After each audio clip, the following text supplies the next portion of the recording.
Evening प्यारे बच्चों।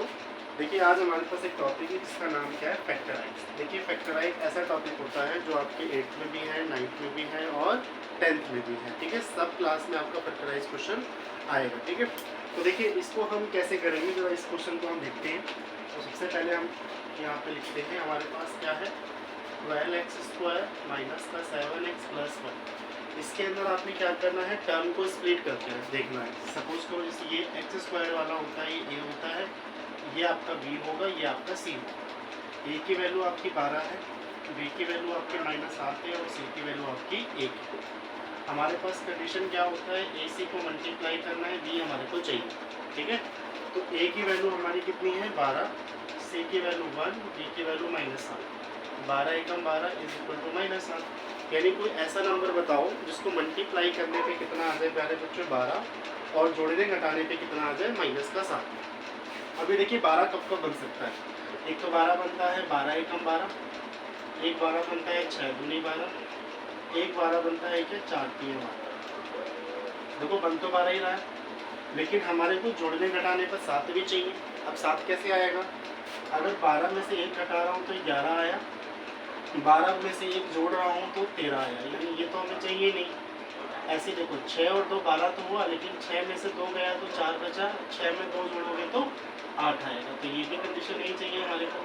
अब यहाँ पे देखो 4 3 12 तो हुआ और 4 और 3 को जोड़ रहा हूँ तो 7 भी हुआ, बट हमारे को 7 यहाँ पे क्या चाहिए, माइनस का चाहिए। अब माइनस का 7 चाहिए तो इसके लिए हम क्या करेंगे, -4 इंटू -3, यानी जब 2 माइनस मल्टीप्लाई होगा तो +12 आएगा और दोनों माइनस को जोड़ देंगे तो -7 आ जाएगा। तो यहाँ पे जो हमारा कंडीशन वैलिड हुआ वो ये वाला होगा। ठीक है, तो इस क्वेश्चन को हम कैसे लिखेंगे, हमारे पास लिखा है 12x², हम यहाँ लिखेंगे -4x माइनस का 3x प्लस का 1। अब यहाँ से कॉमन ले लीजिए, दोनों किसके टेबल में आ रहे हैं, 4 के टेबल में। तो 4x आपने कॉमन ले लिया, 3x माइनस 1 बचा, यहाँ से 1 कॉमन ले लिया, 3x माइनस 1 आया। एक चीज़ ध्यान रखना है कि ये दोनों चीज़ें आपकी सेम होनी चाहिए। अगर ये दोनों चीज़ें सेम नहीं है तो कुछ ना कुछ आपका गलत है। अब इन दोनों सेम के लिए हम इसको क्या लिखेंगे, 3x माइनस 1, एक बार हम लिखेंगे 4x माइनस 1, तो यही हमारा क्या हो जाएगा, फैक्टर। आई होप कि आपको चीज़ें समझ में आ गई। बहुत सिंपल है, कुछ नहीं करना, ए बी सी करके लिखना है। ए की वैल्यू क्या है, बी की वैल्यू क्या है, सी की वैल्यू क्या है, ए सी को मल्टीप्लाई करना है, जो भी जैसा मैंने किया। यहाँ पे आप इस क्वेश्चन को देखें, फटाफट इसको स्क्रीनशॉट लेना है तो स्क्रीनशॉट लीजिए, या क्वेश्चन को राइट डाउन करना है तो राइट डाउन कीजिए। ठीक है, दूसरे क्वेश्चन की तरफ देखते हैं। ऐसे ही हमारा दूसरा क्वेश्चन है 2x² प्लस 7x प्लस 3। फटाफट आप लोग इस क्वेश्चन को देखिए पहले, फिर उसके बाद दूसरा क्वेश्चन की तरफ बढ़ते हैं।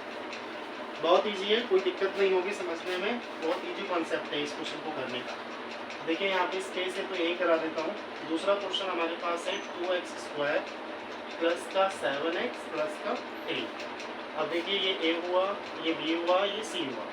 a की वैल्यू आपकी 2 है, b की वैल्यू 7 है और c की वैल्यू 3। अभी आपने कंडीशंस क्या पढ़ी है भाई, ac को मल्टीप्लाई करना है, b हमारे को चाहिए, तो a की वैल्यू 2, c की वैल्यू कितनी है 3, b की वैल्यू 7। तो इसको इंटू करने पे 6 आया, 6 इंटू 7। ऐसा कोई नंबर बताओ जिसको मल्टीप्लाई करने पे 6 आ जाए और जोड़ने घटाने पे 7 आ जाए। तो भाई 6 एकम 6 होता है, 6 और 1 को जोड़ेंगे तो वो 7 भी हो जाएगा। ठीक है, तो यहाँ पे हम लिख लेंगे भाई 2x², हम यहाँ पे लिखेंगे 2x² 6x 1x प्लस 3। यहाँ से कॉमन ले लीजिए 2x, तो कॉमन ले लिया तो x प्लस 3 प्लस 1, यहाँ पे भी आ गया x प्लस 3। तो एक बार हम लिखेंगे x प्लस 3, एक बार हम लिखेंगे 2x प्लस 1, तो ये हमारा answer. Clear, this is known as what, this is known as factorization method, जो कि बहुत इजी है। ये हम 9th में भी पढ़ेंगे, अभी 9th का भी टॉपिक है, ये आपने 8th में भी पढ़ा है और यही हम 10th में भी पढ़ेंगे, यानी कि हर एक क्लास के लिए ये टॉपिक आपका ज़्यादा इंपॉर्टेंट रहने वाला है। तो एक बार फटाफट देखिए, फर्स्ट पार्ट हमने यहाँ सॉल्व किया, सेकंड पार्ट हमने कर लिया, अब हम थर्ड पार्ट की तरफ बढ़ेंगे कि थर्ड पार्ट कैसे करना है। आई होप कि आपने ये उतार लिया होगा, तो यही पे मैं आपको थर्ड पार्ट करा देता हूँ।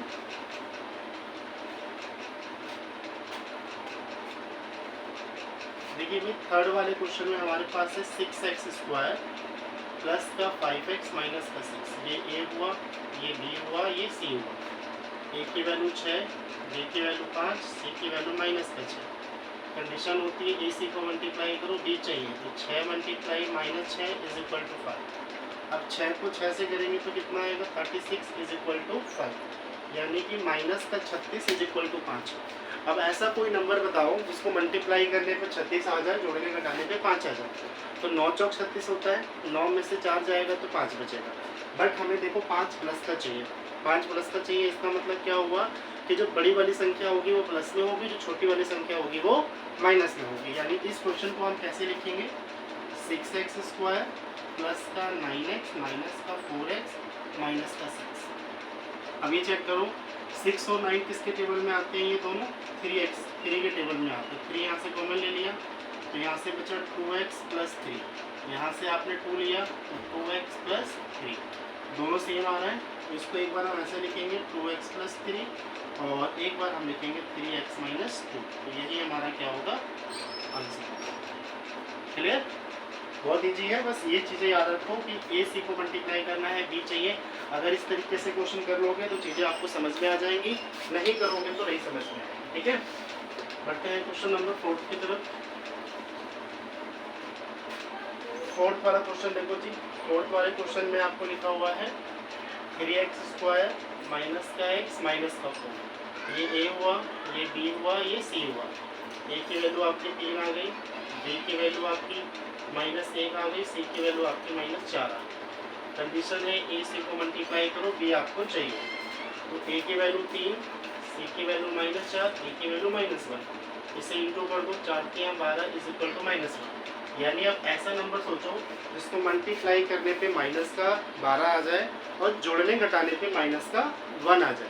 तो बेटा 4 के 12 होता है ना, 4 3 जा 12, 4 में से 3 गया तो 1 बचा। बट अब यहाँ पे देखो मल्टीप्लाई करने पे भी माइनस का चाहिए, जोड़ने घटाने पर भी माइनस का चाहिए। तो ऐसी कंडीशंस में हम क्या करेंगे, बड़ी वाली संख्या माइनस में लेंगे और बाकी संख्या जो बच गया वो प्लस में लेंगे। ठीक है, कहने का मतलब ये है माइनस का 4 प्लस 3 करेंगे तो जाके हमारा -1 जो है वो आंसर आ जाएगा। क्लियर, तो कैसे करेंगे क्वेश्चन को, 3x स्क्वायर माइनस का 4x प्लस का 3x माइनस का 4। यहाँ से आप क्या करो, देखो ये 3 है, ये 3 के साथ ले लोगे, ये 4 है, ये 4 के साथ ले लोगे। ठीक है, तो 3x square plus 3x minus का 4 माइनस का 10। ठीक है, यहाँ से कॉमन लिया 3x, तो 3x कॉमन ले लिया तो x प्लस 1 बचा, माइनस का 4 कॉमन ले लो, x प्लस 1 बचा। तो एक बार आ जाएगा x प्लस 1 और एक बार आ जाएगा 3x माइनस 4। यही आपका आंसर होगा। ठीक है, तो ऐसे ही पढ़ते रहिए, आगे बढ़िए। वीडियो को लाइक शेयर सब्सक्राइब जरूर करिए। ऐसे ही इंपॉर्टेंट क्वेश्चन देखने के लिए हमारे साथ जुड़े। धन्यवाद।